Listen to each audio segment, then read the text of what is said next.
Pasta 13. Capítulo 13. 24 de julho. Esta manhã nos viu singularmente restaurados em ânimo e força.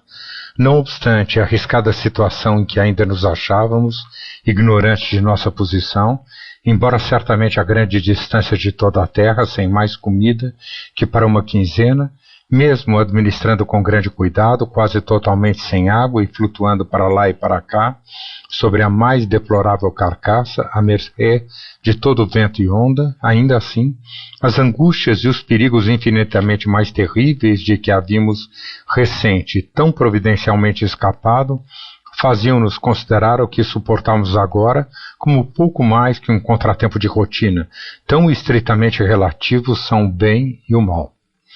Ao nascer do sol, nós nos preparávamos para renovar as tentativas de fazer subir algo do paiol, quando, sobrevindo um aguaceiro intenso com alguns raios, voltamos nossa atenção para o recolhimento de água com o lençol que na Juscer já nos servira antes a esse propósito.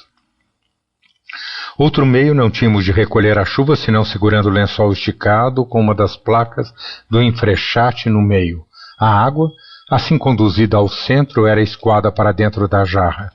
Quase a tínhamos enchido desse modo quando uma forte rajada vinda do norte obrigou-nos a desistir, já que o casco começou mais uma vez a jogar com tal violência que não conseguíamos mais nos manter de pé.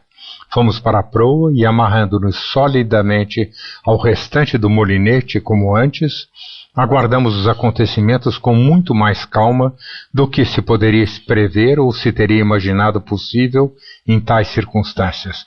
Ao meio-dia, o vento refrescara. Já era uma brisa cerrar 2 rises e caindo à noite uma forte ventania, acompanhada de um marulho tremendamente pesado. Tendo-nos ensinado a experiência, porém, o melhor método de dispor nossas amarras, resistimos a essa triste noite em passável segurança, embora encharcados a cada instante pelo mar e em perpétuo perigo de sermos varridos pelas águas. Felizmente, o tempo estava tão quente que tornava a água antes aprazível que incômoda. 25 de julho. Pela manhã, serenada a tempestade, dela não restou mais que uma brisa de 10 nós, e o mar baixou tão consideravelmente que éramos capazes de nos manter a seco sobre conversa. Para nosso grande pesar, contudo, descobrimos que 2 de nossos frascos de azeitonas, bem como todo o pernil, haviam sido varridos borda fora, apesar de todos os cuidados com que tinham sido amarrados. Resolvemos não matar ainda a tartaruga e, por ora, nos contentamos com o desjejum de parcas azeitonas e uma ração de água a cada qual, que depois misturamos meio a meio com vinho, extraindo grande alívio e força da mistura, sem a aflitiva ebriedade que resultara do porto. O mar ainda estava grosso demais para renovar nossos esforços de alçar provisão da despensa. Durante o dia, vários objetos de nenhuma importância em nossa presente situação subiram à tona pela abertura e foram imediatamente arrastados borda afora. Observamos também que o casco dava à banda mais do que nunca, de modo que não podíamos ficar de pé um único instante sem nos amarrar. Por conta disso, passamos um dia triste e desconfortável. Ao meio-dia, o sol nos apareceu quase na vertical e não tivemos dúvida de que essa longa sucessão de ventos norte e noroeste nos havia arrastado quase à vizinhança do Equador. À tardinha, vimos vários tubarões e ficamos alarmados pelo modo audacioso como um deles, enorme, aproximou-se de nós. A certa altura, tendo uma guinada mergulhado com o vés bem abaixo d'água, o monstro efetivamente nadou rumo a nós, debatendo-se por alguns instantes logo acima da escotilha e golpeando Peters violentamente com a cauda. Uma forte onda arremessou por fim borda fora para nosso grande alívio. Com o tempo calmo, seríamos facilmente capazes de capturá-lo. 26 de julho. Essa manhã, o vento amainando-se bastante e o mar não estando muito grosso, resolvemos retornar nossos empenhos na despensa. Após muito trabalho duro durante o dia inteiro, vimos que nada mais havia a esperar desse lado. As anteparas do recinto haviam sido rompidas durante a noite e seu conteúdo fora varrido porão adentro. Essa descoberta, como se pode supor, nos encheu de desespero. 27 de julho. O mar quase liso, com vento leve, sempre do norte e do oeste. O sol da tarde, despontando quente, ocupamo-nos em secar nossas roupas, banhamo-nos no mar, encontramos muito alívio contra a sede e muito conforto quanto ao mais. Nisto, porém, fomos obrigados a usar de grande cautela por medo dos tubarões, muitos dos quais foram vistos nadando ao redor do brigue durante o dia. 28 de julho. Sempre tempo bom. O brigue começou agora a pender a banda de modo tão alarmante que receamos fosse virar definitivamente de borco. Preparamo-nos o melhor que podíamos para tal emergência, amarrando nossa tartaruga, nosso jarro d'água e nossos 2 frascos restantes de azeitona na extremidade a barlavento, dispondo-os fora do casco, abaixo dos enfrenchantes. Um mar bem liso o dia todo, com pouco ou nenhum vento. 29 de julho. Ainda ao mesmo tempo, o braço ferido de Augustus começou a dar sinais de gangrena. Meu amigo queixou-se de sonolência e sede excessiva, mas não de dor aguda. Nada podia ser feito para aliviá-lo, além de friccionar suas feridas com um pouco de vinagre das azeitonas, e disso não pareceu resultar nenhum benefício. Fizemos de tudo ao nosso alcance para seu bem-estar e triplicamos sua ração de água.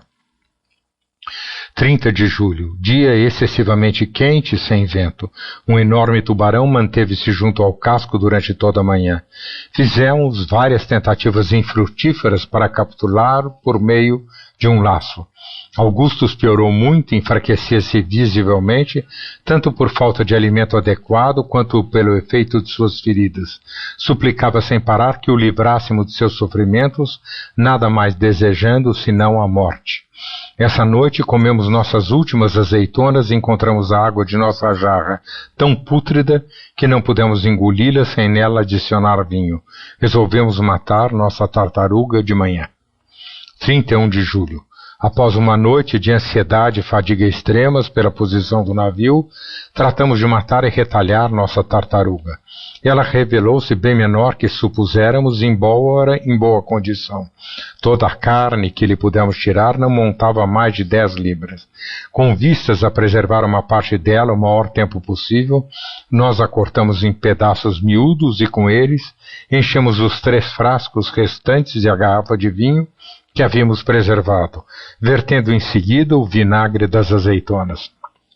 Desse modo, pusemos de lado cerca de 3 libras da tartaruga, tencionando não tocar neles antes de termos consumido o resto. Decidimos nos restringir a cerca de 4 onças de carne por dia. O todo duraria assim 13 dias.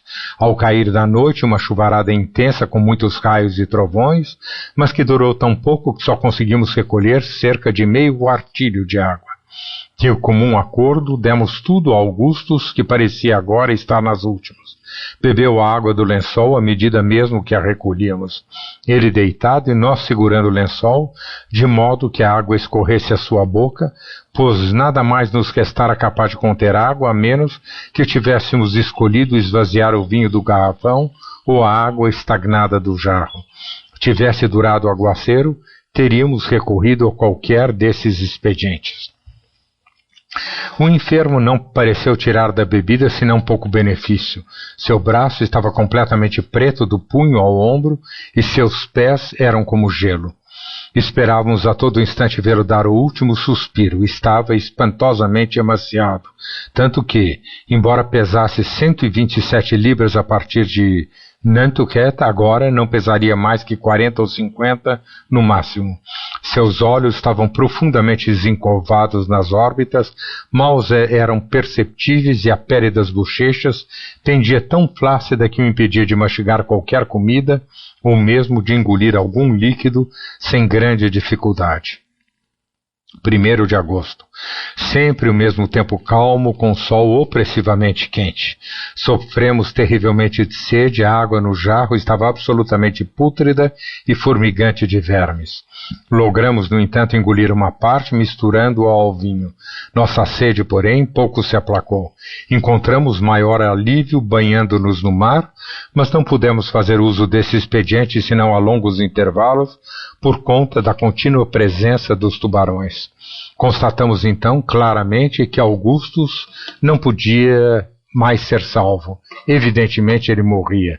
Nada podíamos fazer para atenuar seus sofrimentos, que pareciam atrozes. Por volta do meio-dia, expirou em fortes convulsões e sem ter proferido uma palavra durante várias horas. Sua morte nos encheu dos mais funestos presságios, e tal foi seu efeito sobre nossos espíritos, que permanecemos imóveis, sentados ao lado do cadáver durante o dia inteiro, sem trocar palavra, exceto aos sussurros.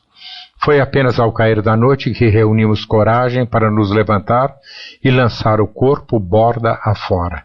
Escapa a toda a expressão sua repugnante aparência, e tal era seu estado de decomposição que, quando Peters tentou erguê-lo, uma perna inteira ficou em suas mãos. Quando a massa putrefeita deslizou ao mar sobre a murada do navio, o clarão fosfórico em que estava envolta nos revelou nitidamente 7 ou 8 tubarões dos grandes. O estridor dos seus horríveis dentes, à medida que a presa era rasgada em pedaços entre eles, poderia ter sido ouvido à distância de 1 milha. Com esse ruído, penetrou-nos até a medula dos ossos o mais profundo horror. 2 de agosto. O mesmo tempo terrivelmente calmo e quente. A aurora nos surpreendeu num estado de deplorável abatimento e total exaustão física. A água do jarro estava absolutamente imprestável, não passava de uma espessa massa gelatinosa, vermes de aparência aterradora mesclados ao lodo. Nós a jogamos fora, enxaguamos bem o jarro no mar e vertemos um pouco de vinagre de nossas garrafas de tartaruga em conserva. Nossa sede era agora quase intolerável e tentamos em vão aplacá-la com o vinho, que pareceu apenas jogar lenha na fogueira e nos estimular a extremos de embriaguez. Empenhamo-nos em aliviar nossos sofrimentos misturando o vinho à água do mar, mas disso resultaram instantaneamente as mais violentas náuseas, de modo que não tornamos a tentá-lo. Durante o dia inteiro buscamos ansiosamente ocasião de nos banhar, mas sem resultado, pois o casco estava agora inteiramente assediado de todos os lados por tubarões, sem dúvida, os mesmos monstros que haviam devorado nosso próprio companheiro na noite anterior e que estavam na expectativa a cada instante de outro festim de igual natureza. Essa circunstância nos causou um mais amargo pesar e nos encheu dos presságios mais deprimentes e melancólicos. O banho nos costumava propiciar indescritível alívio, e perder esse recurso de modo tão brutal era mais do que podíamos tolerar. Aliás, não estávamos de todo livres da apreensão pelo perigo imediato, pois o mais leve escorregão ou passo em falso nos lançaria prontamente ao alcance daqueles peixes vorazes que muitas vezes investiam direto contra nós, nadando a sotavento.